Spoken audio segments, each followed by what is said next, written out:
Hi everyone, my name is Sharon, and this is my first video recording my journey of learning computer science. I'm following CS50 course provided by Harvard University, and it is the Introduction to Computer Science. And I believe the language they're going to teach is C. This video is recorded after I finished my first homework in lecture 0.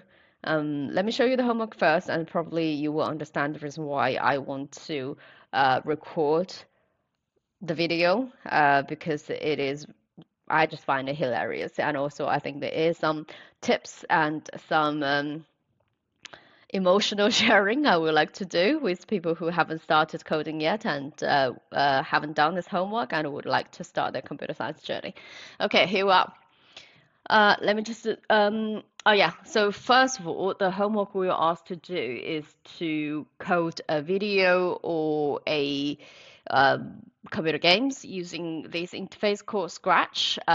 It is actually quite incredible to see how many things you can do with Scratch, and it does share a lot of fundamental logic linking with the other languages you are going to learn. So let me show you my game first. So here's my game. Let me just start again. It asks her what's your name at the beginning, and then put my name is Sharon. And then, as you can see, the bear on the screen is going to greet you and tell you very simple game, and it will you just need to collect the fruits. I do notice as I record this video, I have a small bug that my game does not reset to the score when you clicked it, but I will fix that later. So, a very simple game.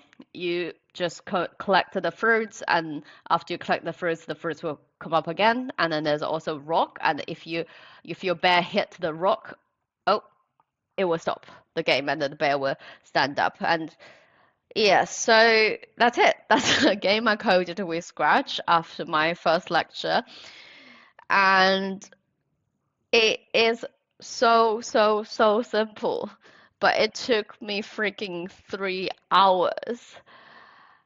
And I just come up like mistakes after mistakes. Like my bear hits the rock, it doesn't work. And then my bear works left and right correctly, but when it works right to the left, it will just reverse instead of turn around and it'll work. It's just, yeah, like this. I can't believe I spent 3 hours of my life doing this.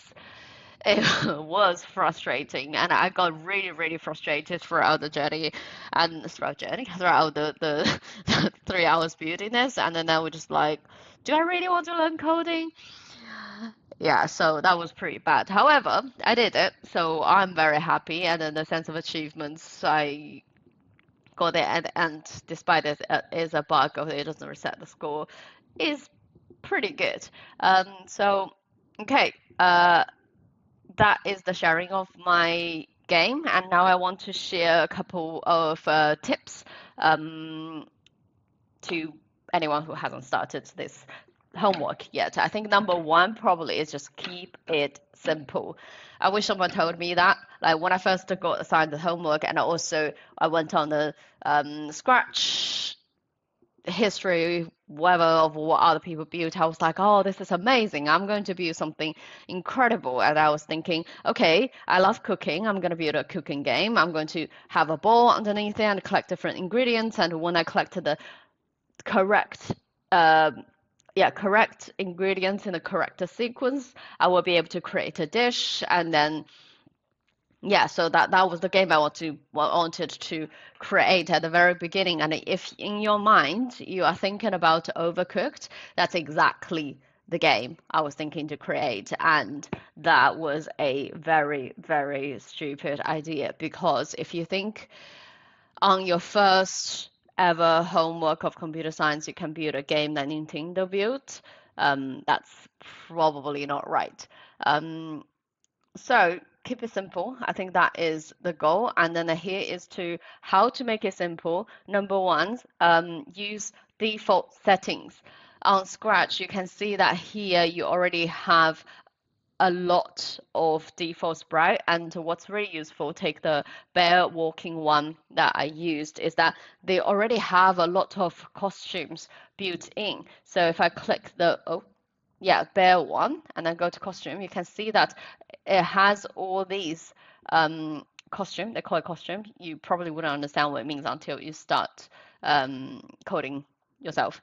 But what's really helpful is that I don't need to find all this by myself, and it just saves a lot of time. And please do that, and don't do like what I did of like go to internet and find all these images. Let's just be honest, finding those images is not going to help you to code better. And same goes with the backdrops. Just go to the choose the backdrop and find someone here. There's so many choices already, and I'm sure you can find someone and find something you're happy with. So that's probably my first tip. And second tip is definitely use the AI tool provided by CS50. I believe it's just CS50.ai. We were told to not use ChatGPT in the class for obvious reasons, but you can still use this 50.ai, which is incredibly helpful.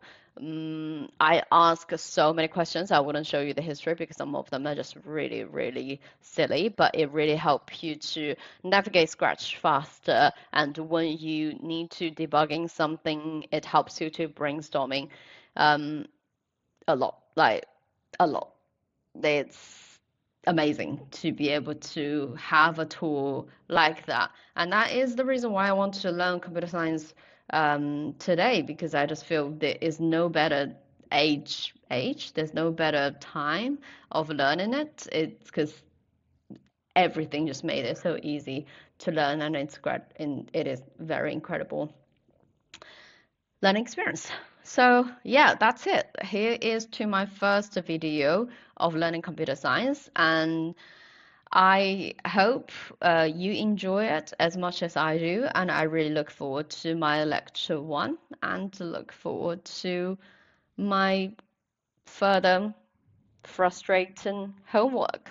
If you find it interesting, follow me on YouTube, and yeah, here's to many more videos to come. Thank you, everyone.